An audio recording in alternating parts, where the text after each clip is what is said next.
नमस्ते बच्चों, आज की ऑनलाइन क्लासेस में आपका स्वागत है। पिछले वीडियो में हमने हमारा पाठ 18वां गिलहरी का सहयोग पढ़ा था, जिसमें भगवान राम जब लंका पर चढ़ाई कर रहे होते हैं तब उस समय गिलहरी, एक छोटी सी गिलहरी भी अपना सहयोग देती है। वह कभी रेत में जाती है, कभी पानी में जाती है और इस तरीके से पानी में गिल्ली होकर रेत को अपने शरीर पर लगाकर और मिट्टी पत्थरों के बीच में खाली जगह पर जाकर उस मिट्टी को भरती है। तो इस तरीके से वह इस पुनीत कार्य में यानी पवित्र कार्य में अपना सहयोग देना चाहती हैं। तो ये गिलहरी का समर्पण पाठ हमने पिछले वीडियो में पढ़ लिया था।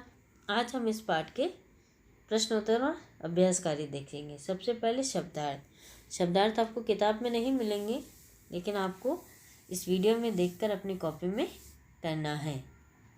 पहला जो शब्दार्थ है वह है वानर। वानर का अर्थ होता है बंदर। वानर यानी बंदर।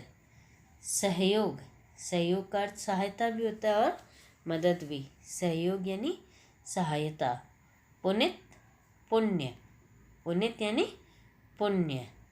जन, जन यानी लोग। जन यानी लोग। प्रसन्न, खुश। प्रसन्न, खुश। तो ये शब्दार्थ 5 शब्दार्थ है, ये आपको वीडियो से देखकर अपनी कॉपी में करने हैं। अब हम अभ्यास प्रश्न देखेंगे, जिसमें निम्नलिखित प्रश्नों के उत्तर दीजिए। इसमें पहला प्रश्न है, भगवान श्री राम ने किनके सहयोग से लंका पर चढ़ाई की? तो आपको पता है किनके सहयोग से, पाठ पढ़ा होगा, भूले तो नहीं ना। भगवान राम ने वानर और भालुओं के सहयोग से लंका पर चढ़ाई की। दूसरा प्रश्न है, मैं बड़े पत्थर तो नहीं उठा सकती थी, ये किसने कहा था? और तीसरा प्रश्न है, गिलहरी की पीठ पर किसने हाथ फेर कर सहलाया? तब हम इनके उत्तर देखेंगे। पहला प्रश्न है हमारा, भगवान श्री राम ने किनके सहयोग से लंका पर चढ़ाई की? प्रश्न क्या है? भगवान श्री राम ने किनके सहयोग से लंका पर चढ़ाई की? तो इसका उत्तर है वानर और भालुओं के सहयोग से। क्या उत्तर है इसका? वानर और भालुओं के सहयोग से। दूसरा प्रश्न है हमारा, मैं बड़े पत्थर तो नहीं उठा सकती, किसने कहा? मैं बड़े पत्थर तो नहीं उठा सकती थी, ये किसने कहा था? तो ये गिलहरी ने कहा था। किसने कहा था? गिलहरी ने। अगला है, गिलहरी की पीठ पर किसने हाथ फेर कर सहलाया? गिलहरी की पीठ पर किसने हाथ फेर कर सहलाया? जो उनके आशीर्वाद की निशानी थी, जो आज भी लकीरें जो उन गिलहरी के शरीर पर दिखाई देती है। तो इसका उत्तर है श्री राम ने। किसने? श्री राम ने गिलहरी की पीठ पर हाथ फेर कर सहलाया था।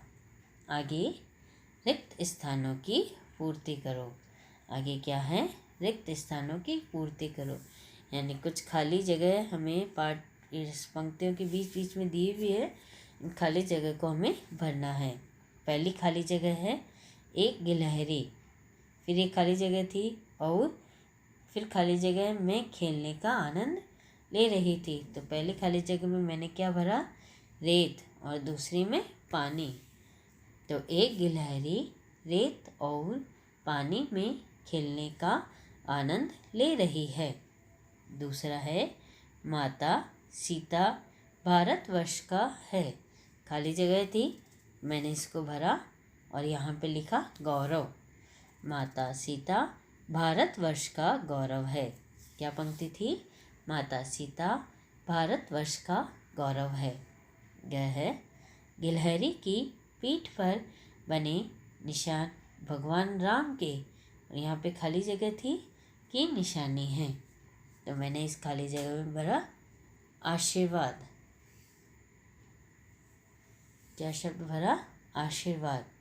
गिलहरी की पीठ पर बने निशान भगवान राम के आशीर्वाद की निशानी हैं। गिलहरी की पीठ पर बने निशान भगवान राम के आशीर्वाद की निशानी हैं। अगली है, हमें भी गिलहरी से लेनी चाहिए। तो हमें भी गिलहरी से क्या लेनी चाहिए? प्रेरणा। हमें भी गिलहरी से प्रेरणा लेनी चाहिए कि किस तरीके से किसी भी पुण्य कार्य में यानी पवित्र कार्य में हम अपनी तरफ से छोटा योगदान या जितना हमारा सामर्थ्य है हम उतना योगदान कर सकते हैं। चाहे छोटा ही करें पर कुछ न कुछ योगदान हमें अपने पवित्र कार्य में देना चाहिए। तभी तो हमें दान और का महत्व बताया गया है कि चाहे हम नारी शक्ति सामर्थ्य अनुसार हमें दान पुण्य कार्य का जरूर करना चाहिए। आगे है, निम्न में से सही कथन पर सही एवं गलत कथन पर क्रॉस का चिन्ह लगाओ। तो पहली पंक्ति है, माता सीता साक्षात देवी हैं। तो ये पंक्ति तो सही है, इसलिए हमने यहाँ क्या किया? सही का चिन्ह लगाया। माता सीता साक्षात देवी है, तो ये सही है, इसलिए सही का चिन्ह। ख है, गिलहरी बड़े पत्थर उठा सकती थी। अब इतनी छोटी सी गिलहरी क्या बड़े पत्थर उठा सकती थी? नहीं ना, ये बात गलत है। तो यहाँ हम क्या लगाएंगे? क्रॉस का चिन्ह लगाएंगे, यानी गलत का चिन्ह लगाएंगे। ग है, लक्ष्मण ने मन ही मन गिलहरी के समर्पण की सराहना की। तो सही है कि लक्ष्मण जी ने मन ही मन में गिलहरी के समर्पण की सराहना क्यों की थी? क्योंकि उन्हें पहले तो ऐसा लग रहा था कि ये गिलहरी तो केवल रेत और पानी से खेल रही है, लेकिन जब गिलहरी ने बताया कि नहीं, मैं इस पुण्य कार्य में सहयोग कर रही हूँ, तब उन्होंने मन ही मन उसके इस कार्य की प्रशंसा की। तो ये सही है, इसलिए हम यहाँ पे राइट का चिन्ह लगाएंगे। अब आगे देखिए, अंतिम प्रश्न है हमारा, बहुवचन बनाओ। बहुवचन मतलब एक वचन में एक वस्तु होती है और बहुवचन में एक से अधिक। जब वस्तुएं एक से अधिक हो जाती है तो वह बहुवचन में आती है। तो पहला है वानर। पहला क्या है? वानर। वानर का बहुवचन होगा वानरो। वानर का वानरो। वानर यानी एक बंदर और वानरो यानी एक से अधिक बंदर। जन। जन का जनो। जन मतलब लोग, मैंने आपको पहले ही बताया था, लोग या जन या जनो यानी एक से अधिक लोग। अब है पत्थर। पत्थर का पत्थरों। पत्थर यानी एक पत्थर और पत्थरों यानी एक से अधिक पत्थर। इसके बाद है वन। वन का वनो। वानर वानरों। जन जनों। पत्थर पत्थरों। वन वनों। तो ये है बहुवचन बनाओ। इसके बाद में आपको 6 पंक्ति सुलेख की करनी है। सुलेख की पंक्ति है हमारी, माता सीता साक्षात देवी है। पंक्ति क्या है? माता सीता साक्षात देवी है। तो इसकी पूरी 6 पंक्तियाँ आपको ऐसे करनी हैं। ऐसे ही पूरा 2 लाइनों में सुंदर सुंदर अक्षरों में और शब्दों के मोड़ पर ध्यान देते हुए कार्य करना है, सुलेख करना है। मात्राएं भी देख लें, गोल नहीं लगानी है। मात्राओं का भी आपको विशेष तौर पे ध्यान रखना होगा।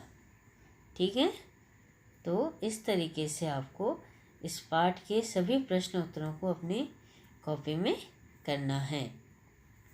शुरुआत यहाँ शब्दार्थ से करेंगे, फिर प्रश्न उत्तर, फिर खाली जगह, फिर बहुवचन राइट सही गलत, और फिर अंतिम में आपको सुलेख अपनी कॉपी में करना है। धन्यवाद।